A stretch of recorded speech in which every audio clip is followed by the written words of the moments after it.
So let's talk about, again, let's get off of that topic and kind of move Yeah, no to, problem. I see the way you are sort of delivering the information through social media. And what I catch from you is, first off, you spend quite a bit of time there, and it's not like gratuitous. What I mean by that is like, this isn't the Tack Tribe show, right? Where you're putting yourself out there and you're trying to deliver information that's coming out of your head and delivered straight to the audience. It's more of, here's all the things that people are seeing out there, right? It's like you're taking other people's content. Here's the other Yeah. things, like live incidents, body worn camera footage, incident footage, whatever else, and you're putting it out there and you're putting it in front of people. Other people are seeing this. And sometimes it's just simply putting it out there for other people to see and let them do what they want with it. Sometimes what I see is like, hey, here's a good example of, fill in the blank. And it's not like to prove me right or to say that what I said was right. But it's No. just like, hey, this is a good example of this thing. Have a look at it.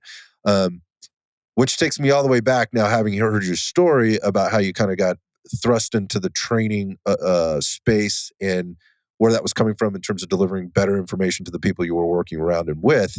That makes sense to me. It's like, hey, I'm not trying to convince you of anything here. I'm just going to, as they say, I'm just going to put this right here and see what That's exactly how I feel. see what happens. So you talk to me kind of about your process there and what people should get from, you hope people get from what you're doing on your page.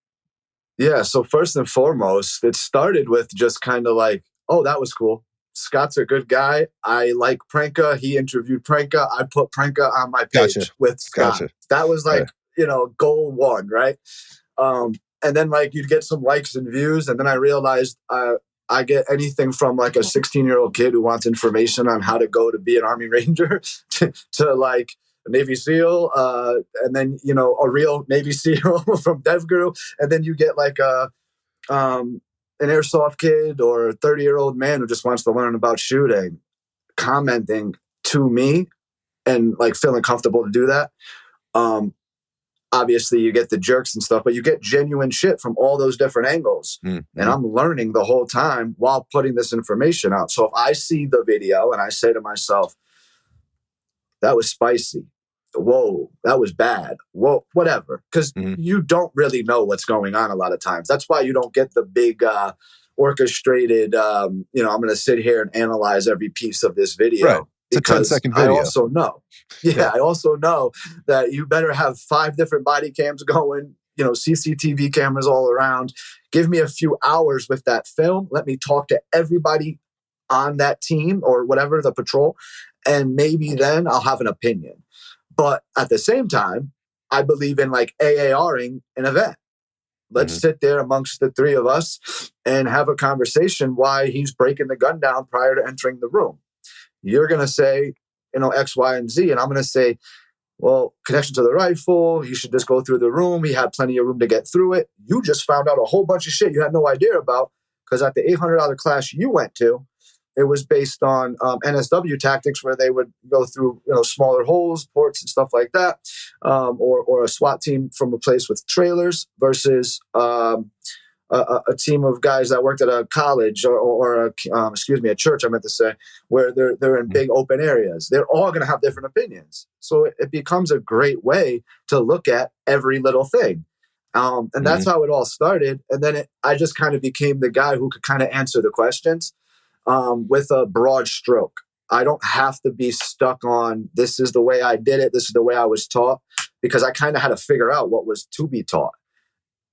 And the information coming in had to be decent to get my guys on board. So like I had to learn how to put it out there. So the same thing is happening in social media. I'm going to sift through the tactical community. I'm going to find you who's looking crazy, who's looking cool. I don't have to embarrass every single one of them. Right. But if I got a decent following and I put it out there, I bet you a lot of people are going to see it, Yeah, I do know. And I think that, kind of what you're saying there, this is the interesting part about the learning process, which is like people can get annoyed by this, and it's very much different than the culture we see on, particularly in the interwebs these days, in that they want the answer right now. They want the instant gratification. Like, tell me what to do. Tell me what's right about this. Tell me what's wrong about this. And what I've seen more of your approach, which is again, you just articulated it. So my gut was right on this, is like I'm almost kind of answering your question with the question. Hey, I get what you're seeing here. Think about this, and that, like, who do you see doing this? Where might this have come from? Again, there's this word gets, sometimes people hammer other people for using it, but I'll take the risk and put it out there. There's context in everything. And again, maybe the context is that's a 10-second video, one angle of one guy for 10 seconds and one thing. Mhm. And there's not a lot you can take out of this. So maybe think about this while you're watching that video, right?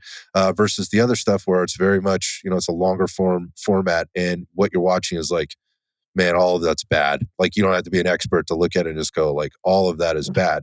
But there's value in then people seeing, like, that's all of that is bad. And I think there's a thing where they see it on your page, maybe versus seeing it on somebody else's that might be posting it.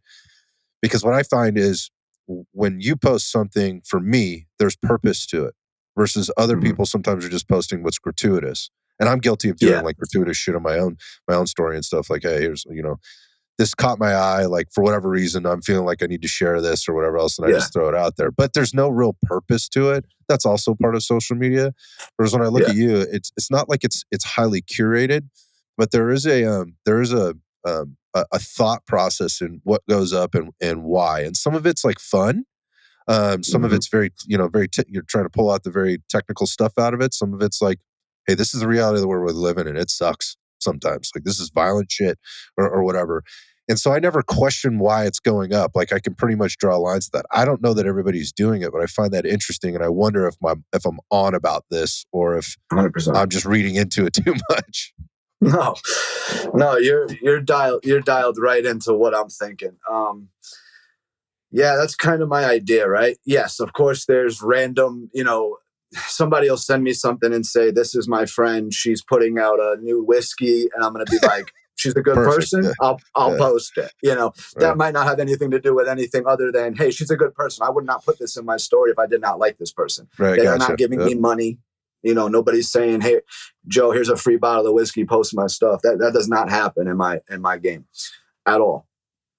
I've been offered quite a few different things to put codes in and all that kind of stuff. I don't do any of that for that Okay. simple fucking reason, where I do not have a bias based on any of those things. But yeah, my purpose is to not flood you either with, because I don't want to be the page that just does body cams. I don't have, my experience is pretty vast. It's not just one thing. So Chris Palmer might come at me and go, "Hey, bro, this is how that works," and I'm going to shut my mouth and go, "Okay," because he has a lot more experience in that realm, right? But I also might be able to, like we said before, I might be able to come back with it. But at the same time, I don't want to overwhelm anybody with one particular part of tactics or one particular part of shooting. I try to blend it all together to show you that you could be sitting at a restaurant with your wife and two dudes roll up in a moped and try to rob her purse. You don't Mm-hmm. kill that dude unless he points a gun at you, or whatever, right? When I don't even go there, but whatever the case may be.